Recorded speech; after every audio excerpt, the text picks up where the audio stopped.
আমরা এখন জানতে চলেছি রুম নাম্বার 13 পার্ট 3। সেই স্মৃতির দরজা খুলতেই অদ্ভুত অনুভূতি হলো এবং ভেসে আসছে এক অচেনা কণ্ঠ। সব সত্য প্রকাশ পাবে, পালানোর কোনো উপায় নেই। সে একে একে দরজাগুলো ঘুরে দেখতে লাগলো। প্রতিটি দরজা যেন তার ভিতরের ভয়কে বাস্তবে হাজির করছে। এক দরজা খুলতেই দেখতে পেল ছোটবেলার এমন স্মৃতি যা সে আজও মনে করতে চায় না। ছোটবেলায় ভুল করে তার আঘাতে তার স্কুলের এক বন্ধু মারা যায়। একথা মনে পড়লে সে আজও আতঙ্কিত হয়ে পড়ে। হঠাৎ রুমের মধ্য দিয়ে এক লম্বা আয়না তার সামনে হাজির হলো। সে আয়নাতে নিজেকে দেখলো, কিন্তু নিজের প্রতিফলন নয়, একটি নতুন চেহারা যার চোখে জমে আছে ভয় এবং দুঃখ। সে অচেনা কণ্ঠটা আবার এলো, ভয়কে সরাসরি দেখো, যা তোমাকে কষ্ট দিয়েছে তা মেনে নাও।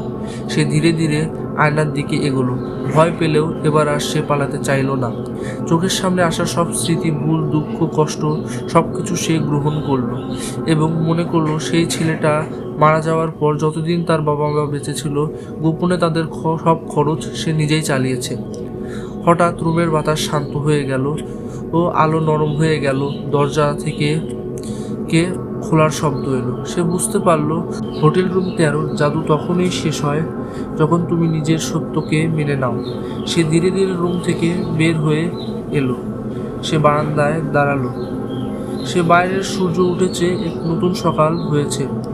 মনে হলো সে শুধু একটি রুম থেকে বের হয়নি, বরং সে নিজের ভিতরের অন্ধকার থেকে বেরিয়ে এসেছে। এই ধরনের গল্প পেতে আমাদের চ্যানেলকে সাবস্ক্রাইব করুন এবং লাইক করুন।